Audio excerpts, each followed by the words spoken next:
I'm on a supervised visitation for a court-ordered visit, and something really weird has happened. The kids went into the house, and the parent, the biological parent, whose name is Josh Powell, will not let me in the door. What should I do? What's the address? It's 8119, and I think it's 89th. I don't know what the address is. Okay. That's pretty important for me to know. Sorry, I can't. Just a minute. Let me get in my car and see if I can find it. Welcome to CSL TV, and I just hope you guys are having a beautiful, blessed day. Now, if you're new to the channel, this is just a review, a reaction, as well as an informational channel. Hopefully the informational part help you and someone out, and we pretty much just, watch videos as things that go on and talk about them. As you guys can see, it's a crazy 911 calls that we about to get into, as well as some other stuff. But I just got to thank the people that's been working with your boy, because you could be somewhere else trying to find these videos, but yet you rocking it out with CSL TV, and I just got to say thank you. I appreciate that, and you already know life is great when you stay away from negative, jealous, and unhappy people.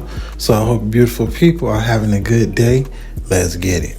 A life of opulent riches and beauty masked a much darker secret that all came crumbling down in murder.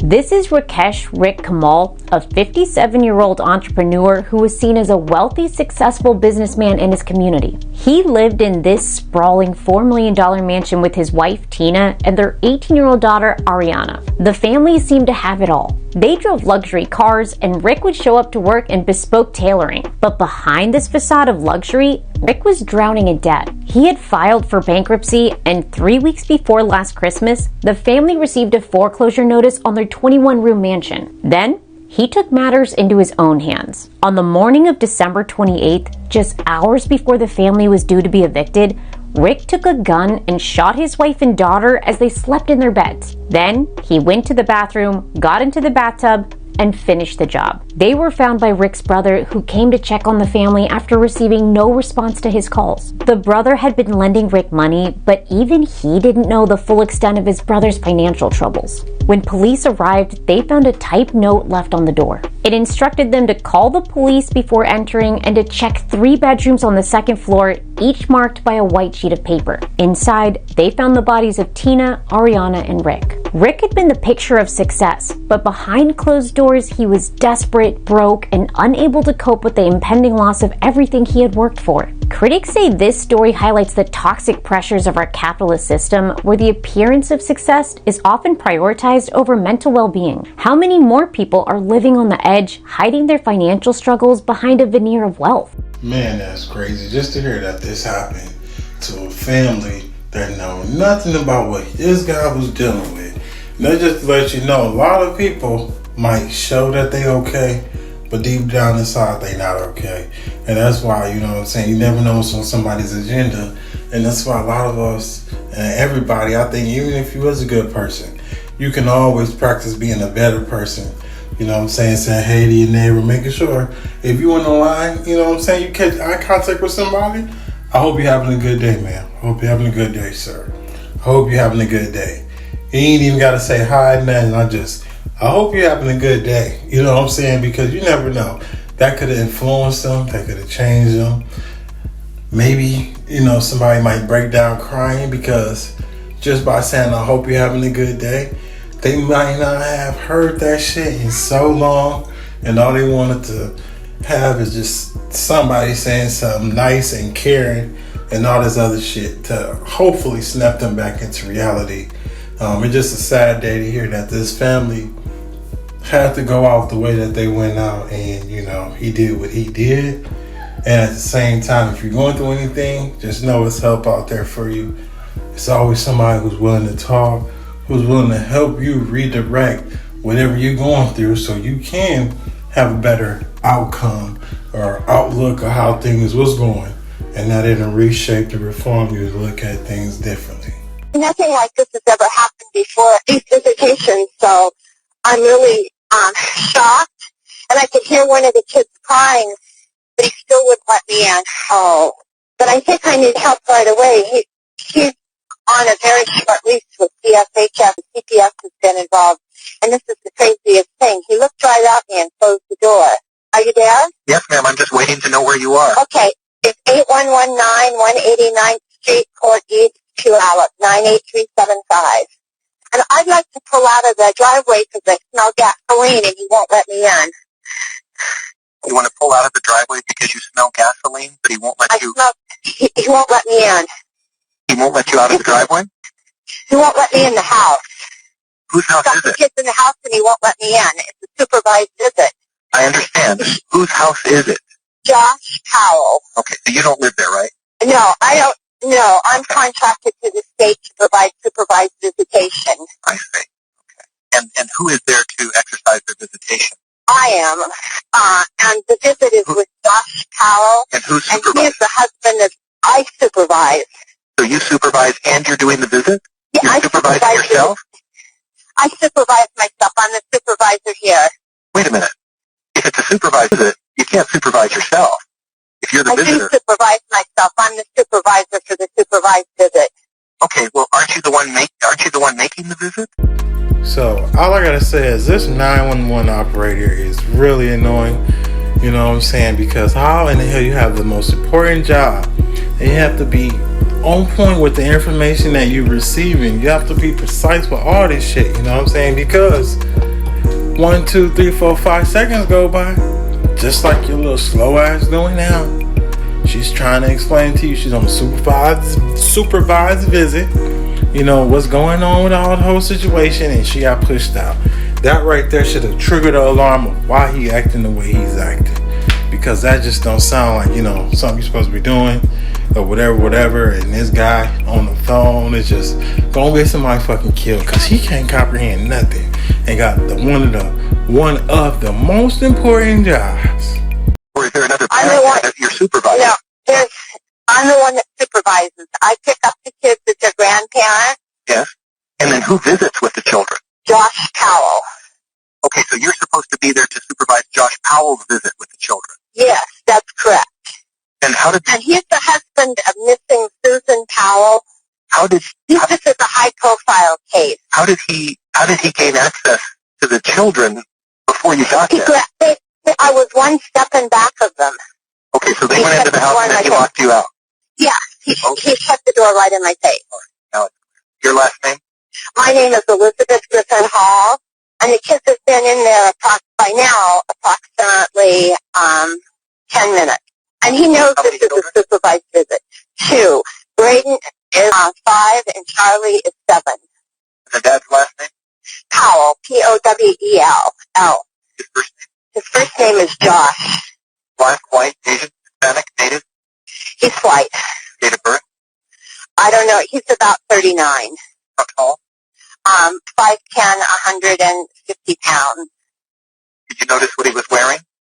No, I didn't notice what he was wearing. Is he alone then, or is anybody I don't know. I couldn't get in the house. Are you in a vehicle now or on foot? I'm in a vehicle. I'm in a Prius, a 2010 Prius. What color with is the doors locked. But he hasn't opened the door. I rang the doorbell and everything. What color I begged him to let me in. Elizabeth, please listen to my questions. What color is the Toyota Prius? Gray, dark gray. And the license number? Hold on. Did this guy just say this to this lady? Can you please, what do you say? Can you please listen to the questions? Bro, when somebody calling you, you know what I'm saying, for whatever reason, could you please keep your ears and your common sense on? So, you know what I'm saying, we can get this thing straightforward to it, it's situated, and we ain't got to worry about no delayed response and none of this other stuff. I don't know. I can look. All right, we'll have somebody look for you there. Okay, how long will it be? I don't know, ma'am. They have to respond to emergency, life-threatening situations first. The first available deputy. This could be life-threatening. He went to court on Wednesday, and he didn't get his kids back. And this is really, I'm afraid for their lives. Okay, has he threatened the lives of the children previously? I have no idea. All right, we'll have the first available deputy contact you. Thank you. Man. No, this guy did not just say, we have more important stuff to worry about because we don't care if those kids is with their dad, even though he locked me out. He's supposed to be on a supervised visit, and you can tell he ain't acting right and all this other stuff because he done lost custody to his kids. And I smell gas. That's not important. No, we about to not bother these police officers because we ain't even about to bother police officer. That's the father, and he just want his kids, and he probably letting them sip, you know what I'm saying, or whatever gasoline you smelling, you know, whatever. And then you're like, well, damn, this 911 operator is an asshole. I'll give you shit. Even if it was just a phone call and nothing serious happened, anybody with common sense know, like, damn, this could be a fucked up situation this could turn into. Let me send the authorities to your way. Now, you know what? If it was a false alarm and it was nothing, he just went in town with his kids and not have people on their damn face. Oh man, I just accidentally wasted some resourceful sources, but at the same time, it's better to be safe than sorry. Hello? Hi, ma'am. Were you calling about the fire in the 8200 block of Yes, 188th Street, exploded the house. Ma'am, Yeah, do you know he exploded the house. do you know the exact address of the house, or are you Yes, it's 8119 189th Street, Court East, okay? 2 hours. Okay, stand line. Do you know if anyone's in the house? Yes, there was a man and Okay. 2 children. I just dropped off the children and he wouldn't let me in the door. Okay, stand line for the fire department. Okay, I'm going to get them on the line. Do not hang up. Hold on. And people are saying there's not somebody here, but I was just there and there is somebody here. There's 2 little boys in the house and they're 5 and 7 and there's an adult man. He has supervised visitation and he blew up the house and the kids. Kids and the husband and the father were in the house? Yeah. Yes, he slammed the door and so I kept knocking. I thought it was a mistake. I kept knocking and then I called 911. You saw him go back into the house in the flame, right before the flame? He didn't ever leave the house. He just opened the door. The kids were 1 step ahead of me. They're 5 and 7. They were 1 step ahead of me and he slammed the door in my face. And you think he might have done this intentionally? Yeah. Thank you very much, fireman. What is your name, please? I'm Elizabeth Griffin Hall and I'm the supervised visitor. Okay, hold on. Elizabeth, hold on just a moment. Ma'am? Okay, so your last name is Griffin what? Griffin Hall, Griffin Hall, Hall. Okay, where are you at right now? I'm at 81112 on the same court. Okay, so you're waiting down the street at 8112 109th Street, 189th Street, Court East. Yeah. Okay. I wonder how that guy feel once he found out and heard this information. I know me, if I made a decision like that, I'd probably feel like a shitless person, knowing that I got 2 kids killed. And are you in your car? I was in my car. I'm standing outside it right now. Okay, is that your home? Is that your home address? No, that's not my home address. I was the supervised visitation coordinator. I took children up to parents. What is this person's name? His name is Josh Powell. Just a minute, the sheriff's here. Let me Okay, tell him to go ahead and talk in the house. Go ahead and talk to the officer, ma'am. Elizabeth Griffin Hall dropped off the 2 boys, 7-year-old Charles and 5-year-old Braden, at Joshua Powell's home for what was supposed to be a supervised visit.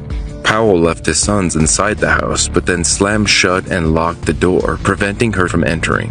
Griffin Hall frantically called 911 to report that she could hear one of the kids crying from inside the house.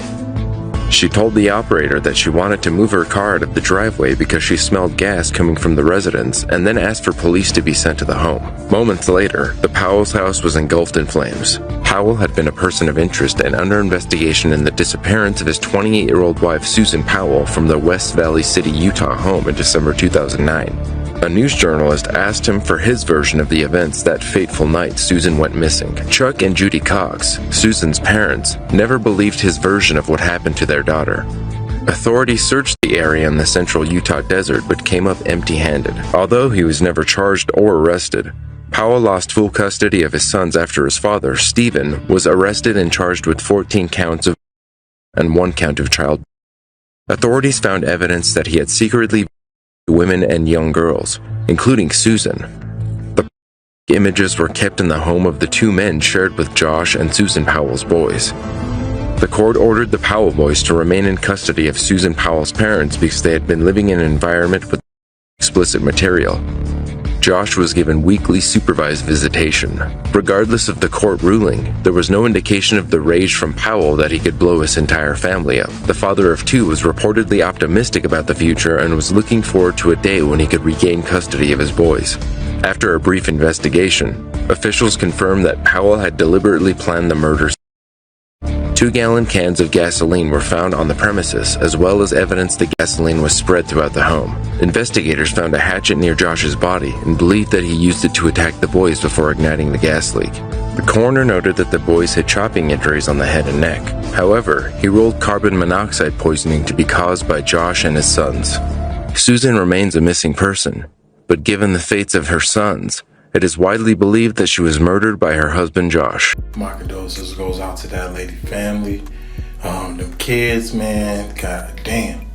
And I don't understand why they was surrounded, or why the courts, I wonder if the courts knew all this shit, you know what I'm saying? Nobody did anything about it. From my point of view, nobody was caring about these people in their situation. I mean, all this shit, and they still was in the house. She was evidently in the house because she's missing. The 2 boys, you know, had supervised visits. And then it was I don't know how supervised visit work. You know what I'm saying? Like, y'all just go to wherever, the house, evidently.